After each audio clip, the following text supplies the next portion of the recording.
चलिए अब आते हैं 3 नंबर में। 3 नंबर में कह रहा है कि यदि एक बिंदु P से O केंद्र वाले किसी वृत्त पर PA PB स्पर्श रेखाएं परस्पर 80 डिग्री के कोण पे झुकी हो तो POA बराबर है। तो देखिए कहने का मतलब जो है, एक हमारा ये क्या है, एक वृत्त है और इसका जो केंद्र हमारा ये है, ठीक है, ये है, इसको बीच में होना चाहिए और ना यहाँ पे, ठीक है। और एक बाहर बिंदु जो है यहाँ पे, ये हमारा क्या है, P है ना, P है। और यहाँ से 2 स्पर्श रेखा खींची जा रही है, एक ये है और एक मान लेते हैं ये है, 2 स्पर्श रेखा है, ठीक है। तो इस स्पर्श बिंदु के एक A हो गया और दूसरा B, तो ये हमारा क्या हो गया, ये हमारा जो है त्रिज्या हो गया, ठीक है, त्रिज्या हो गया। तो हमसे पूछ रहा है, यहाँ देखिएगा, हमसे पूछ रहा है POA, ये कोण पूछा है, हमसे क्या पूछा है, ये कोण पूछा है। और आप जानते हो ये कोण टोटल दिया है आपको कितना, 80 डिग्री दिया है, ठीक है, 80 डिग्री दिया है। तो हमें ये कोण कैसे निकलेगा, यहाँ देखिए, तो आप देखोगे APBO, ये क्या दिख रहा है आपको, चतुर्भुज दिख रहा है। और आप जानते हो चतुर्भुज के सभी चारों कोणों का योग कितना होता है, 360। इसका मतलब जो है, अगर तो देखिए एक और चीज़ मैं बता रहा हूँ कि ये हमारा स्पर्श रेखा है और ये त्रिज्या है, तो इसके बीच में कोण कितना बनता है, 90, तो ये भी 90 हो गया।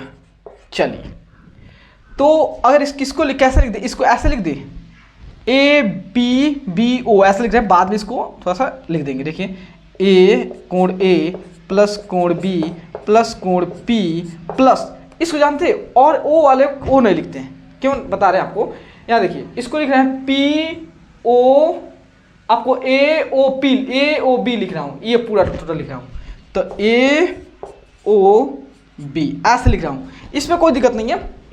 ये कितना हो जाए, 360 डिग्री, ठीक है। A कितना दिया, 90 दिया है, B कितना दिया, 90 दिया है, P कितना दिया, 80 दिया है, और AOB 360, ठीक है।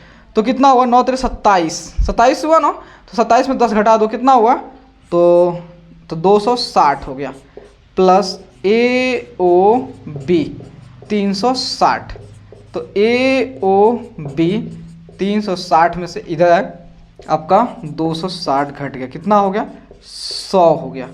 तो AOB कितना होगा, 100। मतलब ये टोटल जो है AOB 100 है, लेकिन हमें मात्र AOP निकालना है।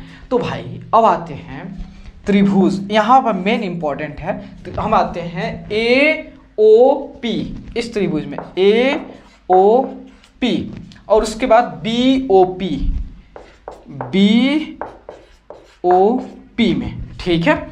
तो देखिए अब इस 2 त्रिभुज क्या करेंगे, क्या कहते हैं, सर्वांग सम करेंगे, ठीक है, सर्वांग सम करेंगे। तो यहाँ देखिए, तो अगर सर्वांग सम कर रहे हैं तो यहाँ पे देखेंगे कि ये कितना है, 90 है, A 90 और B जो है, A बराबर है B के कितना है, 90 डिग्री, ठीक है। और AO जो है क्या, OB के बराबर है, यस, तो आपका OA बराबर है OB के, क्या है, ये आपका त्रिज्या है ना। आप लिख लीजिएगा, सेम वृत्त का त्रिज्या है, लिख लीजिएगा बस, हम शॉर्ट में, क्योंकि 1 नंबर का क्वेश्चन है। उसके बाद देखिए ये जो है OP जो है, OP घटा दीजिए, आपका AB लीजिए, AP जो है, AP जो है बराबर है किसके, BP के। ये क्या है, स्पर्श रेखा, लिख लीजिएगा, स्पर्श रेखा है ना, स्पर्श रेखा की लंबाई है, स्पर्श रेखा की लंबाई, ठीक है। तो देखिए त्रिभुज AOP सर्वांग सम है BOP के, किससे, SAS, मतलब साइड कोण साइड, SAS से क्या है, सर्वांग सम है। तो आप कह सकते हो कि PAO आपका देखिए AOP बराबर होगा BOP के, किससे? CPCT से। मतलब जो होता है अगर दो त्रिभुज होता है आपस में सर्वांग सम हो जाते हैं तो उसके संगत भुजा या संगत कोण जो है क्या होते हैं? बराबर हो जाते हैं। तो ये बराबर हो गया, इसका मतलब जो है ये टोटल जो है, टोटल आपका AOB जो है किससे मिलकर बना है? AOP से और प्लस BOP से, और ये दोनों बराबर है तो इसको लिख सकते हो 2 टाइम्स ऑफ AOP।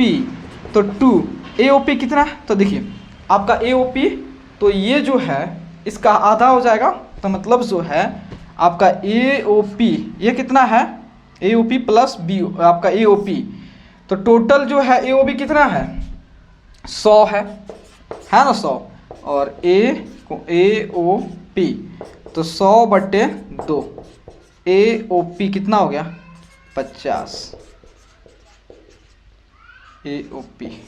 ठीक है, तो देखिए इसका मतलब हो गया कि ये हमारा कितना हुआ? AOP 50, हमको यहीं 50 डिग्री। मतलब अगर दो त्रिभुज सर्वांग सम हो जाते हैं तो उसके संगत भुजा संगत कोण जो सभी बराबर 50 होंगे। चलिए नोट कीजिए।